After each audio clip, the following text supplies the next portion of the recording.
আসসালামু আলাইকুম।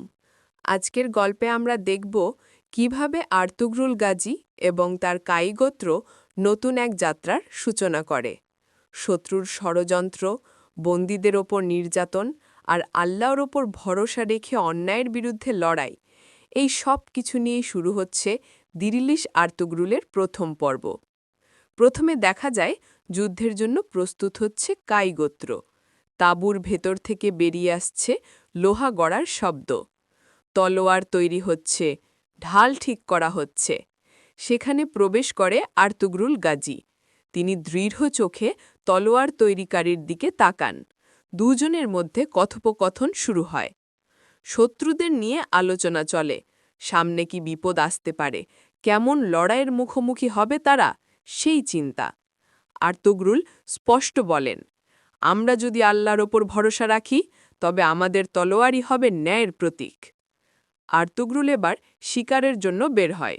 ঘোড়ার পিঠে চেপে তীরধনুক নিয়ে বনের দিকে অগ্রসর হন তিনি।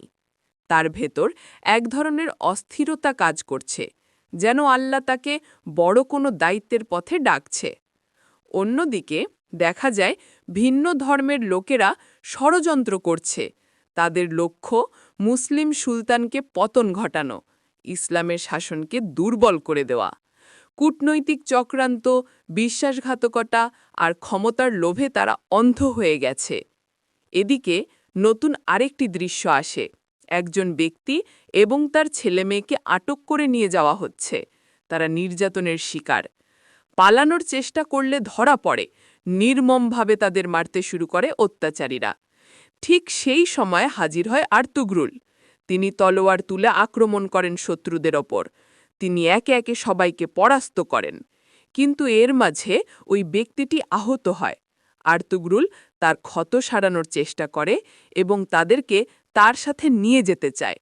প্রথমে মেয়েটি রাজি না হলেও পরে তার ভাইয়ের কথায় এবং তার বাবার কথা ভেবে রাজি হয়ে যায়।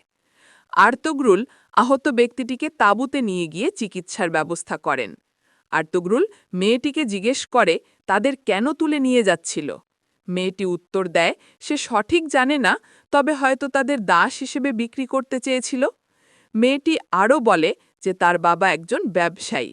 সে আর্তুগরুলকে ধন্যবাদ জানায় এবং তাদের মাঝে আরও কিছুক্ষণ কথা হয়। অন্যদিকে আবার ষড়যন্ত্রকারীরা নতুন ফাঁদ বেঁধেছে। সামনে অপেক্ষা করছে আরও বড় সংগ্রামের সূচনা। এইভাবেই প্রথম এপিসোডের গল্প শেষ হয়। আর্তুগরুলের সাহস, আল্লাহর ওপর ভরসা এবং শত্রুদের ষড়যন্ত্রের ইঙ্গিত নিয়ে। ভিডিওটি ভালো লাগলে এবং পরবর্তী এপিসোড দেখতে চাইলে কমেন্টে জানাবেন।